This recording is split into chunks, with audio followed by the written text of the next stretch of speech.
Hello, good morning, good afternoon, and good evening to you. Welcome at another VDD meetup online. And with me is Ora and Evelyn, or Evelyn, as we say in Holland. For the Dutch. Yeah, so today we'll be talking about social technical architecture. And first, let's start with an introduction. Ora, can you introduce yourself? Who are you? What do Sure. you do? And why are you here? Sure. So I've started my journey something like 15 years ago as a backend engineer, C++, C, Java, then went also to web, JavaScript, and all those good stuff. Moved a little bit to doing that together with management. So lots of management roles there. And I currently work at Taboola. It's quite a known company, I guess. And till a month ago, I was leading there the R&D group of the publisher side. Very interesting things, which actually led me to thinking a lot about VDD. And right now, I switched to a role which helps me in my DDD passion, which is the R&D operations of Taboola. I'm basically responsible for making us grow in the best way we can. This means also the technical vision, the growth side of the people, the processes and stuff like that. So really everything is combined together now. This is how I feel. Great. Well, thank you. Evelyn, Yeah, can you introduce yourself? Sure. So Evelyn, or Evelyn for all the Dutchies in here. I am a so-called change consultant, and I think that's basically just a fancy job title for a social scientist that happened to end up in the IT world. That wasn't the plan. So I'm a social scientist. What I do at this point in the IT world is that I try to help teams to work together more efficiently and more effectively by using and understanding social dynamics and social heuristics. Because I am just a super big fan of the human brain, how it works, how we are wired, how we're making decisions, and why we, quite often make suboptimal decisions in our teams. So that's what I focus on, what I really like. And I think that if we are able to understand these social dynamics and these social heuristics even better, then that will make us better IT professionals, better developers, better architects. So I think that's a very big part of what we should be focusing on. So I'm very happy to be here in this meetup about social technical stuff. So I'm looking forward to having these great discussions here. Great. So for anyone who's watching, there's a live chat going on. If you have any questions today, just feel free to enter them in the chat. And can you explain a bit more about social technical? So where does the word come from, and what does it really mean? So maybe Ora, you can start. Sure. I guess everyone can Google the official description, but I'll try and describe it the way I look at it. I think that, at the end of the day, like Evelyn said, we are people, and we all have this wonderful thing called brain, and this is what leads us as professionals in everything we do. So the way I see it is that, we have technical systems and we have lots of things that we call technical, but at the end of the day, when you have people which are part of any system or any product that is being built, then it's not only a technical system, it's a social technical system. And it means that any relationship between the people or anything that relates to what the person perceives himself or what he wants others to perceive him, then everything is getting affected. And the technical architecture is being affected by all those social perspectives, basically. Yeah, completely agree with that, by the way. Go on. I think that we tend to focus a lot on the technical part because that's in our comfort zone and we feel comfortable with that, and it's measurable and it's more tangible, and we see it as a definite and a true skill. But I think especially because we are all human and we are affecting everything that we do, we should never forget that we are writing code for other human beings and not for computers. I think if we try to understand better how we work together as human beings and how we affect everything that we do and that sort of stuff, then that we will become even better developers and that we will be better, that we will create better products in the end. Yeah. So there's been a bit of recent in the DDD community, Socio-technical came a bit more up and running. Where did it come from, do you think, in the DDD community at least?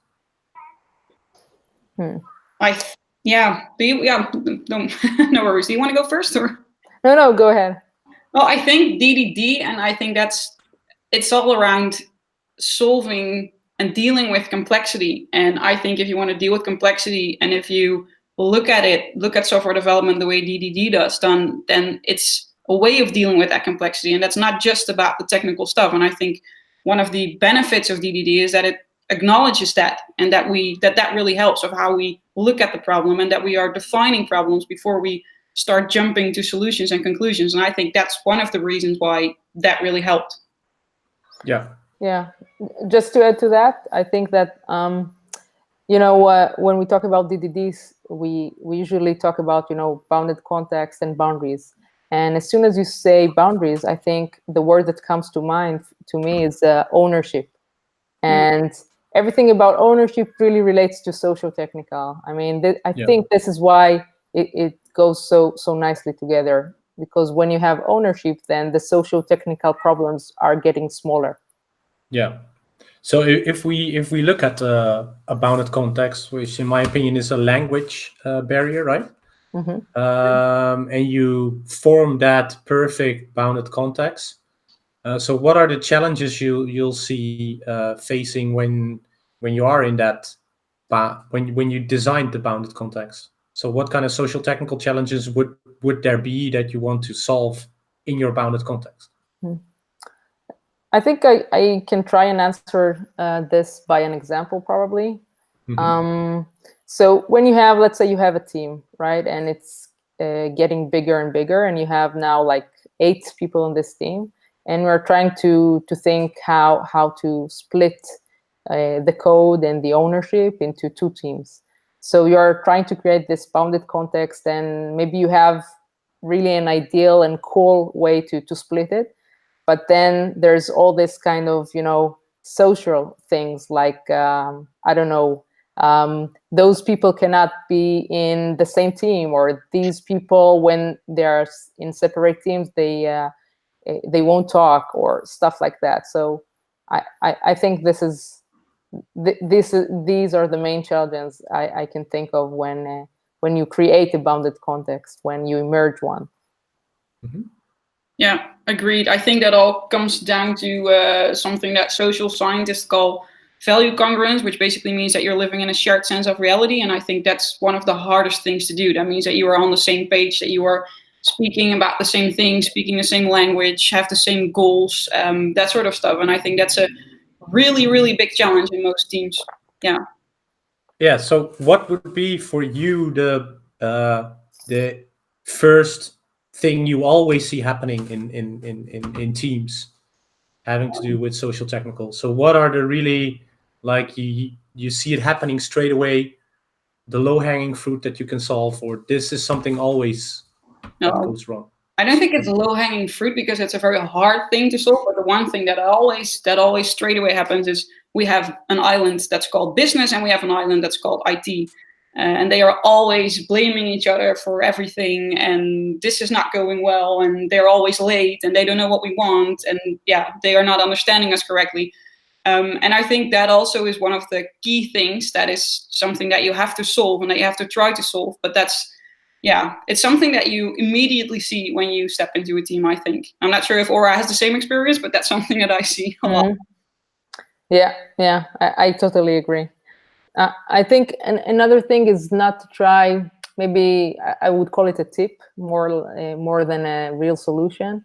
But when you really try to, when I try to find this bounded context and to solve these challenges, so many times I'm trying to figure out the right timing, because if you do it too soon, then it won't work, because it will be all the time talking about, well, but this is mine, or this is, kind of, all the time being confused, and especially with the business and everything, like Evelyn said. And if you do it too late, then you have this thing of getting into a big ball of mud. So I think that's quite hard, right? Finding the right time. I mean, yeah, it's subjective. I mean, there's no easy way of doing that, right? yeah, this is when I think what you said about the business is really important. I mean, when you work with the business, it's kind of easier to define if we are in an alpha way or beta way or limited availability. And once you get out of this beta phase, I think this is kind of the right time to make sure your APIs are in place and that you're making the right decisions regarding bound context, stuff like that. Yeah, that makes sense. And it just takes quite some experience, probably. Yeah. So did we always have these problems, or did these problems also arrived when we did agile working? Because it used to be a pretty clear separation in the waterfall, right? And then you have analysts and developers just needs to develop, basically. But I think you're also saying, as developers, we need to become social technical developers, right? Yeah, definitely. Yeah. So I can imagine that's a hard culture change to deal with in a team. While you're in a team, so it's easier to change the team which you're coaching than the whole business. So how do you deal with coaching developers on that part? I don't think these are new problems actually that we're facing. I think the same problems probably were arising, let's say 10, 20 years ago, I think. But it's just now that we have different methods and different methodologies of doing things and approaching things like DDD, it's more at the surface, and we have to deal with that. So I think that's a very important part of our coaching job, actually. But the funny thing is that very often when you get into a team, then it all starts with technical questions and technical issues and technical stuff that needs to be solved and technical complaints. But as soon as you start talking about the social stuff, then very often you see that people are really interested in that and think, yeah, I think that might be indeed the actual cause of the problems that we're facing. So I think it's there, and people really want to know more about that and want to know how to deal with that. But you always have to go through that, starting with the technical stuff, I think, because that's where the actual pain is at that point. That's the starting point for me, at least. Yeah, I totally agree. I think, by the way, that if we look at small companies, and I've been mostly to small startups and stuff like that, I think usually you don't have this kinds of stuff because of the number of people, right? But it's not that it doesn't happen over there. It's just smaller problems, right? So even though the startups are really agile and everything, I don't think it's the agile, like the number, like they say, the Dunbar numbers that make those socio-technical problems much bigger. And it probably also relates to the fact that we are really time to market driven. I mean, unlike, I don't know, 50 years ago when everything was like a factory and workers and stuff like that, now we really prefer the time to market over the quality. So once you put this in place, it means that the business and the language and all those things that we just spoke about are really becoming more important, this communication. So maybe this one also relates, I guess. Yeah, definitely. So when you look at how Eric describes his domain-driven design, that it's in essence, it's creating models for software and co-create models with the business, right? So the book is 15 years old, and we still have these problems as business and IT. So Christina's asking, how do you think we could get the business in the DDD community? It's a hard one. Wow. Yeah, it's a big one. Every time I give workshops in DDD, and every time it's usually developers, maybe sometimes testers, but it doesn't never come from business side. But you do a lot of event storming workshops, Kenny. I know that you do them a lot. But I think that it's really, really valuable if business takes part in those event storming workshops. I always tell them to do, but I come in companies where they call it still IT factories. So Right. Is it on that level, right? The level of business still thinking or think as IT as a black box, so as a factory? Shouldn't we start there instead of like if you change a system on its component, it's probably not improving the system as a whole. True. So shouldn't we just start perhaps on that side? Yeah, I agree. I think it's a hard thing to do, but that's also why I really think that we don't just need social technical developers. I think almost everyone in a company needs to be some sort of social technical. I mean, you have to be able to explain to the business what the impact of all these technical things are. You have to be able to speak in the same language about the same problem. So yes, that's where it starts. But in a lot of companies, it's really hard to convince the so-called business of a lot of things that you want to do, actually. Yeah, I can share an honest story and say that I had, like, I think it took me a year, something like that, to really persuade and talk to my colleague on the product management side. And I explained, and it was a really good lesson for me because I understood how we are perceived and how to persuade and what are the pains on the business side.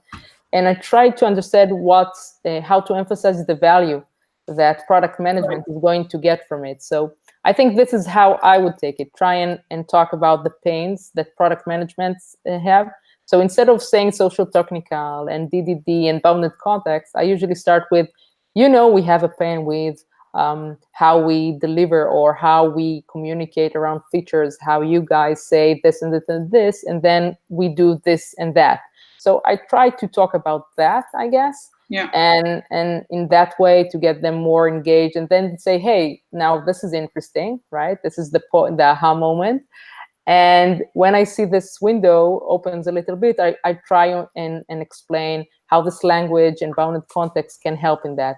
But I will be very honest here and say that at a certain level, when it becomes a beyond the strategic part of DDD or the strategic part of socio-technical, I would say, they usually lose the attention, I guess. Yeah. So if I hear correct, developers or engineers or IT needs to talk more towards business language and try to get them in on the more technical side. So more speak to what they want to hear. Yeah, and I don't think just talking about it. I think it's also a matter of the business really honestly wanting to understand what's happening there, and like, okay, this is impacting what we're doing, and it's not just the department of IT.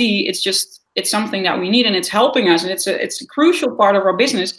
And it's not just an island that creates stuff and builds stuff and then delivers it way too late. I mean, you have to, as a business, really want to understand what's going on right there. And then if they are able, and with they, I mean the IT world, if they're able to talk to you about that, or someone is able to talk to you about that in a language that you understand, then I think that would help.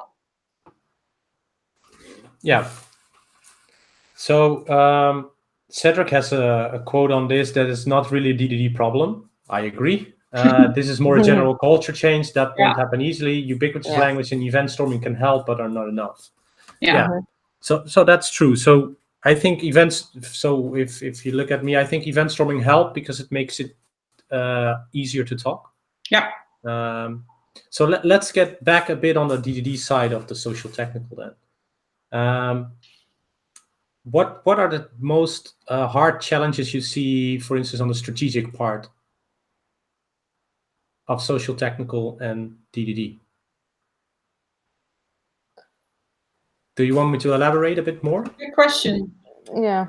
So what I usually see happening is that IT now focus a lot on high-performing teams, so on maybe DevOps teams or whatever they want to call it nowadays. But they don't focus on the alignment, and we're coming back to business and IT, but on that alignment, how can we form bounded contexts more towards the alignment towards the business? So there's not really a good answer here, but Nick talked a lot about these architectural patterns, and I want to dive a bit more into that. So how much experience do you have with that? And I think it also relates to your talk, Ora. Yeah. So there are really a lot of patterns, and I also got to talking to Nick after his talk and understanding what works where.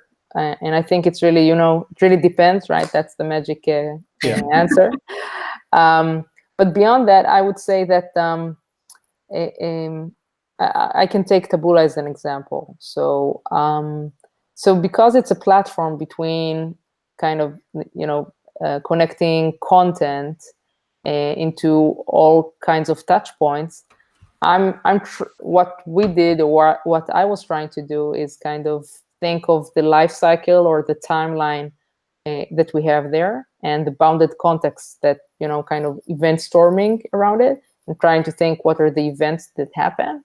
And based on that, I really found myself changing the organizational structure for that, because if I wouldn't have done that, I had lots of socio-technical problems. So kind of trying, the Conway's law side of it, trying to align ownership and teams around those bounded contexts usually solves most or the big socio-technical problems.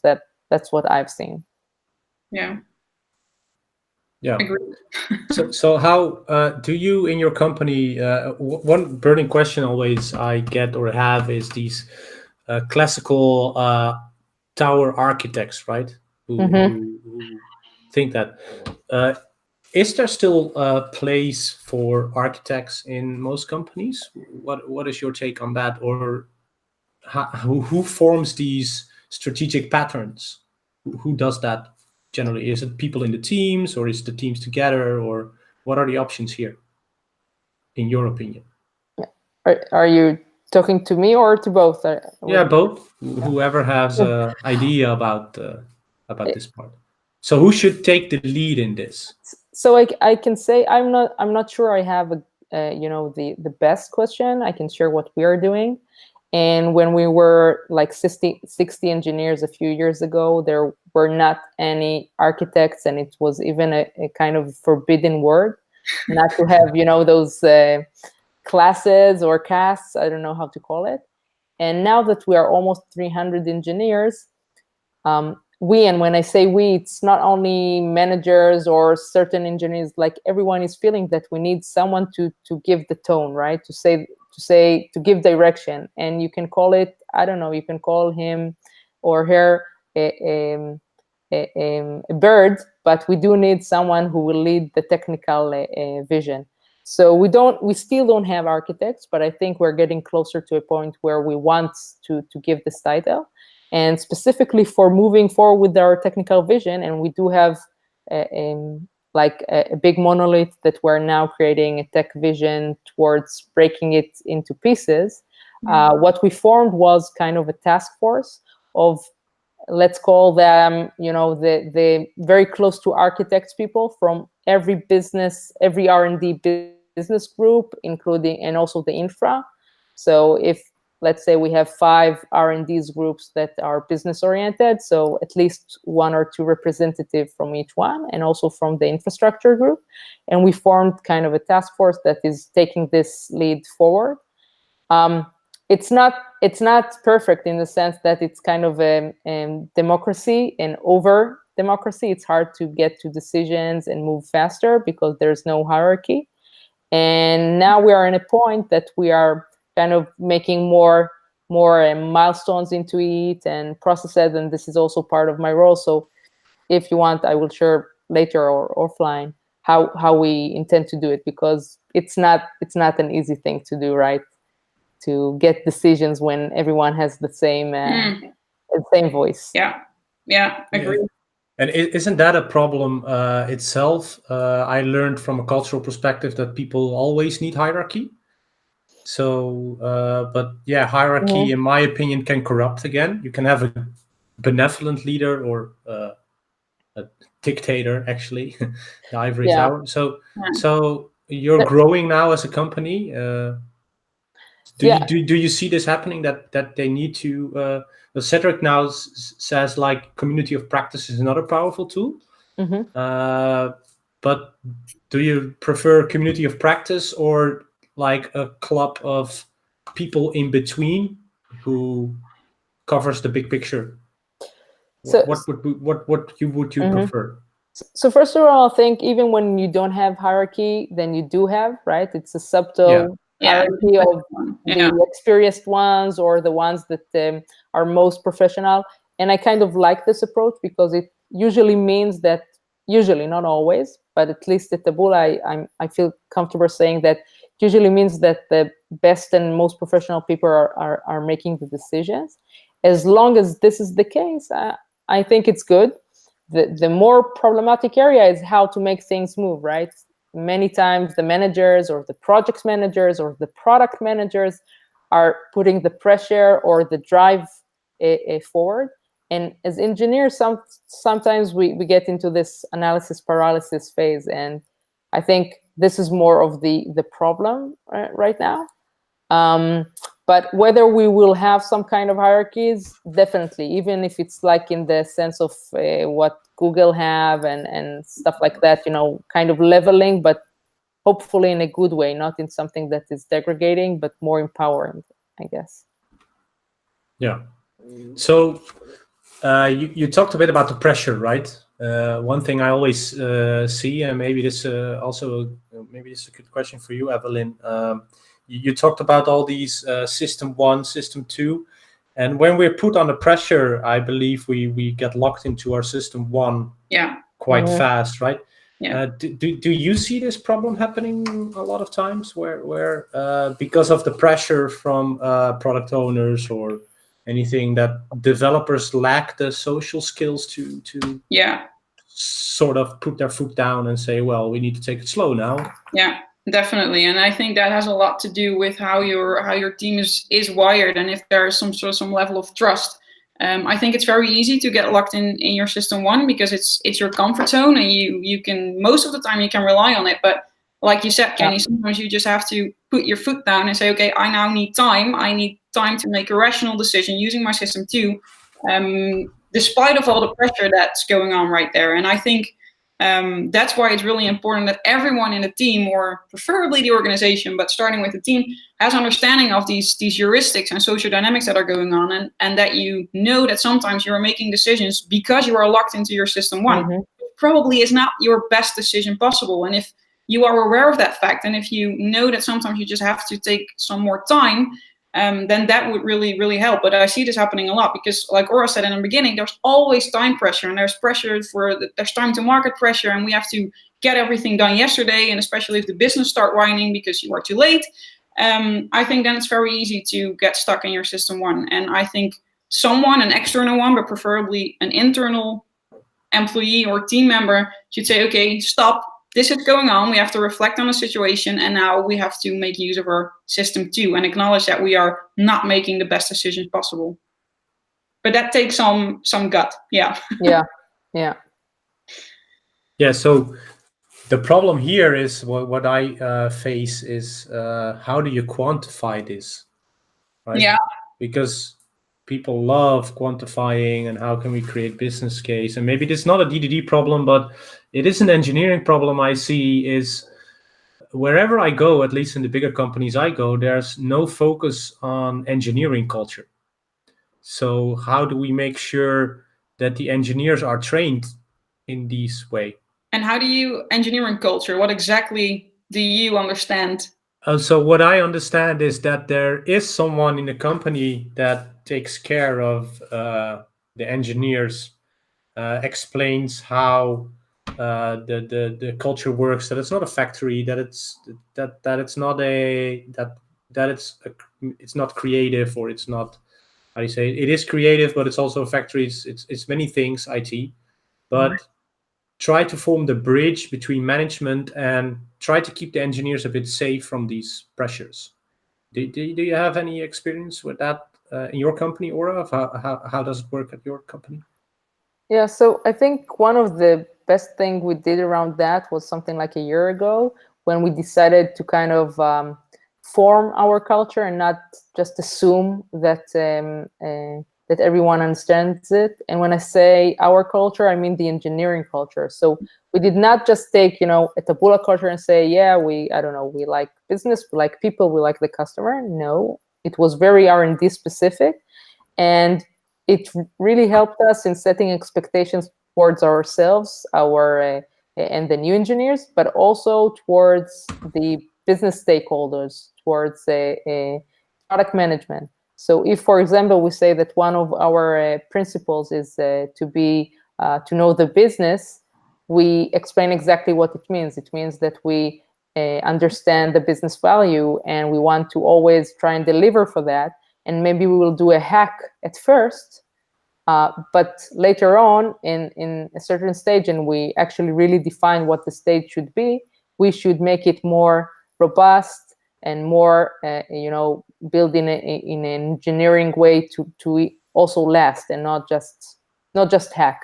So we put all these kind of little examples that I think you're referring to, and try to make sure we talk at the same language internally, and then hopefully it will also set expectations with the other business stakeholders. And in your company, I mean, I think that's a great approach. And then are you like regularly reflecting on those things, or making sure that it's still top of mind, or how do you have some sort of a process for that, or?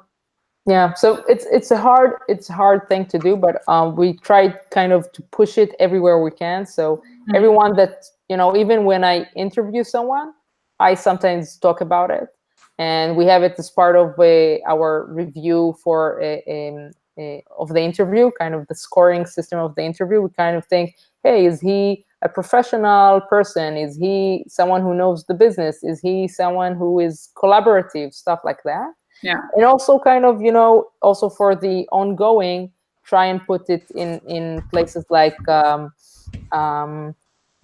even T-shirts. It sounds stupid. Yeah. It sounds stupid, but it means something. And when someone puts his T-shirt and says, yeah, right, that was the culture. It was a few months ago, but yeah, that was the culture. Yeah. So stuff like that. And I wouldn't say that we are perfect at it. I think there are companies that are really doing great about it, and not only putting posters, but also really talking about it and making it really part of their, blogging even. But I think as long as you're doing something and it's not, and people understand it's not just words, then you can get it running. Yeah, I think that indeed, like making it visual and making it explicit, that's where you should start. But I think there needs to be some sort of a gatekeeper or something, just someone that's continuously encouraging people to do that and to make it explicit and to keep it top of mind. And sometimes that can be a very annoying person, I think, in teams, but it's very necessary. Absolutely. It's funny that you said it. I think those annoying people are really kind of, the gatekeepers that are helping us remain in a good way. Agreed. Yeah. Yeah. So the market nowadays for developers are tight, right? There's not a lot of developers, so people are even happy to get developers and not looking at, does this person fit my culture, fit my fit the team? Yeah. They can develop Java or PHP, so let's just hire them because we need.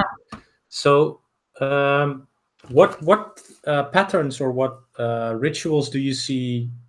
Because it's a given, that's not a DDD thing. But let's say we get this person into the company.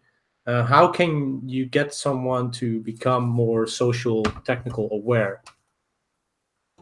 So actually, I'm not sure that you're describing a situation in which this person really enters the company. I would say that maybe he or she doesn't. I mean, for me, and it's something that I've seen in other places as well, but I'll talk about myself.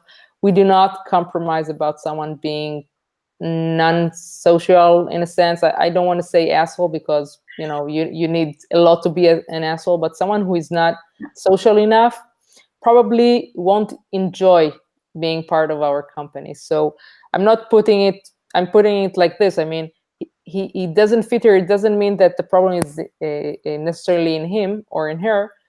It's just a matter of fitting. So if I see someone who doesn't meet the minimum requirements for being social and communicative, okay, or collaborative, or doesn't want to show his code or stuff like that, I wouldn't take this person because he simply doesn't fit here.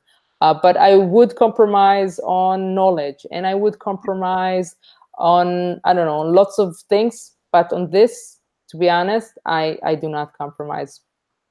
Yeah, so it's actually social first before technical. Is that a bit what I hear you say? Yeah, yeah. And when I say technical, I mean mostly knowledge and not potential. Because if someone, you understand what I mean. We're not looking for mediocre people professionally, but we can compromise of whatever they are bringing with them, as long as they are really strong potentially. Exactly. If there's potential, you can learn things and you can work on that knowledge. But I think if you are not a fit to the rest of the team or the organization, then that will make it even harder also for the rest of the team to continue to build great products. I mean, if you, that's the worst thing that you can do, hiring someone that's just holding you back, actually. Yeah. So let's say people see this pain of the social technical in their team. What would be the first book or blog or video you would recommend into reading more about this, or to even start? I'm a social scientist, so I'm going to go with Thinking Fast and Slow, obviously. I think that's just, and not just for IT professionals or developers or whatever. It's just a book that I think everyone should read, because it's just learning you so much about how you're making decisions and when you're relying on your system 1 and your system 2. And I think that's a very, very helpful book if you want to know more about this. Yeah, definitely. Yeah, it's a great book. I completely agree. It's one of the best. I think that if you go to the practical side, maybe I would add to that. I don't know, Evelyn, what you think, but maybe read a lot of stuff that Nick wrote. And I think talks. That's good. Yeah, I kind of nailed it down with his examples. I really felt that he's touching those, specific points, pain points. Yeah, exactly. Yeah, that's more of the practical side, indeed. Yeah, I would definitely, and it's kind of it's easy to follow, it's easy to read, and that's instead of reading a whole large book about something. I think that's a good one. Yeah, kind of combine both the theory and really scientist stuff with practical. Yeah, agreed. Okay, yeah. There's one more quote about Alexi: read Thinking Fast and Slow, fast and then slow, really slow. Yeah. So that's something I generally come into, and I'm coming back to that pressure again. What would be your key heuristic, so to say, to get people to slow down? Because slow might be better. So what would you do to get people to wait, slow down, think about it? I think framing it is the most important thing. So, for example, when I get into a room and I say, and we talk about a problem, and I get those all kinds of hack ideas, and I say, okay, don't think about today. Think about not even tomorrow. Think about 2022. For example, our plan regarding breaking our monolith is called 2022, the year of 2022, because we want people to understand we're not talking about tomorrow. We're talking about a few years, and the solutions should be visionary rather than hacky, right? So I think it doesn't matter if it's a date or whatever, putting it very explicit and saying, guys, don't talk about now. Yeah, agreed. I think the framing and how you're putting things, I mean, one of the heuristics that's also in the Thinking Fast and Slow is like, we have to be aware of how we're asking questions. If you ask questions like, hey, how many time does it take to get this and this done, or can it be done in 2 weeks? If you're focusing on a time period or even days, then you will not get a realistic estimation. You have to focus on the value and the effort that it will take you to complete something, and that's indeed, like, it has to be visionary and has to be more long term. Yeah, I think that's a good thing. Yeah. Okay. Yeah, so, I think, by the way, another point on that, it like a side note, that if you talk about those kind of long distance states, it also gets part of the social issues aside, because it's easier to think, well, we're not talking about now and all those problems that we have now. We're talking like in an ideal world, what would be the solution? So I also like putting this kind of system 2 in place when I'm concerned regarding kind of social problems in the room. Right.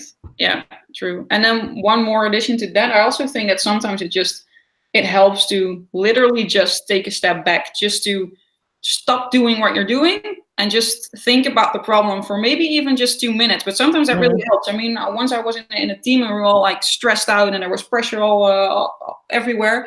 And we were like, okay, just get away from the computer 2 minutes and just think about what we're doing. What problem are we trying to solve? And that sometimes is a heuristic that doesn't take a lot, but sometimes it can really help you. Yeah, absolutely.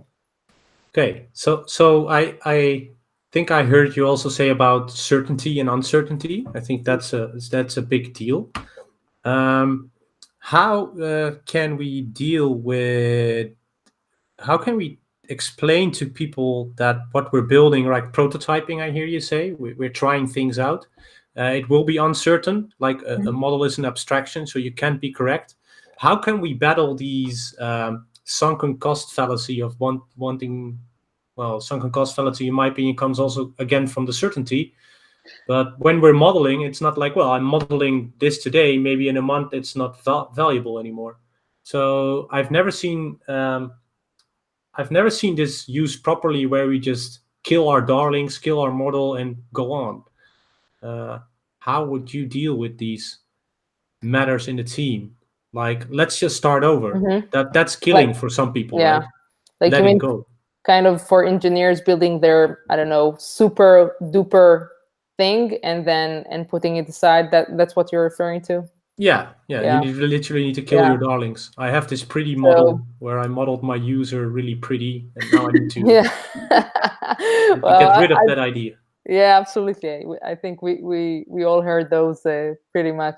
So I think, first of all, it's a process, right? It's not something that anyone gets used to in a day, and sometimes it's even a one-on-one work. I've seen it before, kind of talking to certain people who are really eccentric in that manner. So this is one side, kind of the social side of this. And from a business technical side, I really like kind of selling this to people and saying, yeah, it's great we are putting it aside. It means we learned something. It means that it's not about you. It's not about the model not being good. We put the model in place in order to learn something. And now that we've learned, we are making it better. That's all. It's kind of putting it in the room, saying do not get attached to this, because it's going to change. It's not because of you. It's simply going to change, and it's a good sign. Yeah, I agree. And I think that's also why you should try to avoid that someone in the team gets this my precious feeling, like this is my thing, and it's just make sure that it's indeed something that you will learn from in the future, and that it's not a total waste. I think that's also about how you frame it and how you communicate about this stuff. So that's also, there's also a big responsibility there for the rest of the team and how you're dealing with that, I think. Yeah. And if you want kind of to think how to really make sure people understand that, I think that sometimes I try to use metrics for that and say, we're not measuring the amount of code that gets to waste. We're measuring, let's say, the number of experiments we were able to put into production this month. Kind of, saying, and this is also what we're telling business, that now we are in experimental phase, and the number of experiments is what counts, and not, the super quality design, right, etc. So would that be a great metric? The number of experiments, the number of failures, maybe. Yeah, I don't know. Maybe it's worse, right? But I'm just thinking about it. So the iterations or the experiments, we like to call it, and it also fits also the the machine learning word, where everything is an experiment, and we have lots of algo at Taboola. So I think we kind of took it from them, not talking about only features, but experiments and trying something. And even if the feature or the machine learning is not working, it's good because now we know it's not working. We're going to take something else. So I think we kind of got caught into this way of thinking, especially around the more early stage products. With the more kind of core products or older products, it's probably different and harder, I guess. I think we should experiment more in general. I mean, it enhances creativity and it will get you new ideas, and it's something that we are sometimes afraid to do because what if we fail, or what if it's not the right thing? Yeah. But I think experimenting is a brilliant thing to do, and we should spend more time doing that, actually. Yeah. A great book on that is Black Box Thinking. Yeah. Actually, Alberto introduced it to me. That's really, yeah. So Alexi has another, got me thinking again. We have one guy that, despite the facts, keeps claiming that the solution he's built, which is not fully done over those years, keeps saying it's brilliant. He's saying, is there anything we can do to change this kind of behavior? And let's answer that question, and then I have another question. So what do you think? What are your heuristics to be able to change this behavior of? So I think that usually I try to get curious about it, and I usually really am curious. It's a candid way. I mean, really try to understand what he thinks, why he thinks this way, and before this person answers me, I try to put the criteria, to put together a list of criteria together with more stakeholders, whether it's that person or maybe another person that is also think highly of him. And I try to put this list and say, okay, so what's the criteria for a good solution? It needs to be, I don't know, scalable. It needs to be designed for all those things. And maybe one of those criteria will be, it needs to work fast tomorrow, and the stability doesn't matter, right? So putting all those criteria in place and then trying to match this specific person's solution and saying, hey, but this doesn't exactly fit. So I think the hard part is putting the criteria. Once you put the list of criteria, then it's a done deal. If the solution fits the criteria, then that person was right. But if the solution or the code doesn't fit the criteria, then it's a very objective thing. So just to put it in, like, the bottom line is to kind of not make it personal and to make it very objective and very logical, and saying, here's the criteria of list, let's agree on that. Right. Once we agreed on that, let's see where the solution stands. Yeah. Right. Then again, you are working on creating that shared sense of reality. I mean, you're trying to speak the same language, have the same measurements and the same things that you are assessing the solution to. So I think that's, indeed, just trying to be on the same page without getting personal or without being offending someone. Agree. So team manifestos will help there in agreements, right? Yeah. I see so many teams not having working agreements, and they sound a bit like processy, but saying nobody has the right to have on the monopoly, right? Yeah. Yeah. Each kind of standard. So to get to the language part of DDD, so when I facilitate or collaborate model, I always listen to the language. Alexi said, this person says it's brilliant. And for me, if someone would say it's brilliant, that would be like a sixth sense tingling in my brain, also right? From, be careful. Oh, this is perfect, right? Perfectionism is the arch enemy of design, we say. So what are more words people need to look out for when we're building and when we're modeling these social technical systems? Do you pop up any words that you think, well, no, wait? It also goes the other way around. Sometimes we immediately, and that also comes back to the experimenting part, or just new things. It's like, oh no, this is horrible. No, we should never is also never. That, like, never and always. It triggers something. Like, we should never. Like, why? Why shouldn't we? Yeah. I mean, never is. Now that I'm saying it, never. Never. Yeah. Yeah, and always in that case, Yeah, right? okay, Never yeah. and always. And Yeah. True. Yeah, you and have any? yeah, and I think that talking about the kind of adjectives, like you said, it's when it's not connected to the business needs, and saying stuff like you said perfect, never and always, but saying that it's I don't know, it's really going to last, or it's really scalable when we are looking for an MVP. Okay, stuff like that. So I'm trying to find kind of the gaps between business needs and the language, I guess. Okay. Well, I don't see any further questions. I think it was really fun talking to you.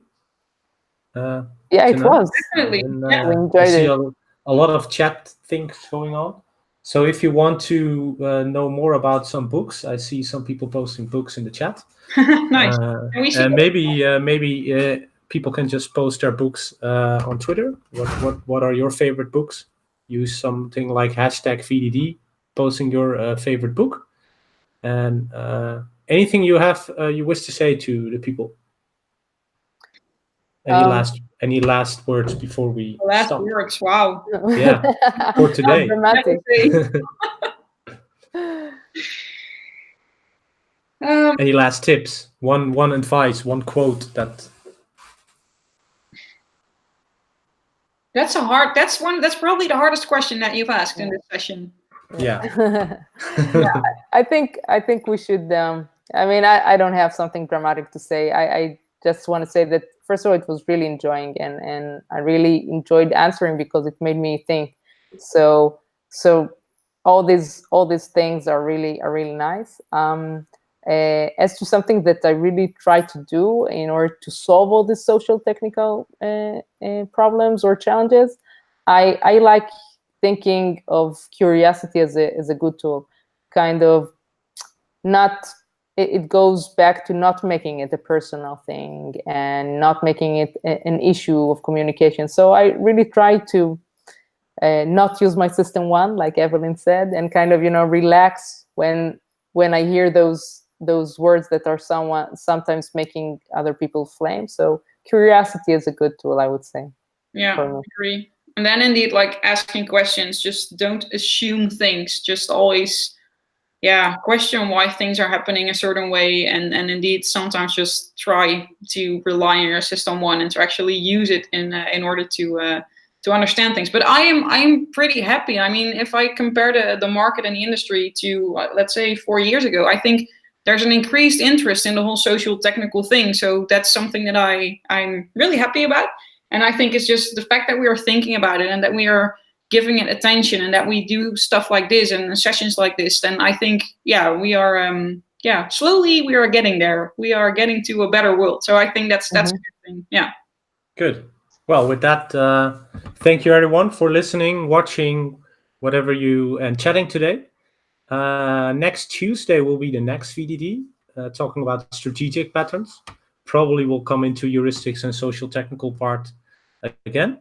And thank you, Evelyn and Ora, for joining us tonight. Thank you. And until next time. Bye-bye. Bye-bye. Bye.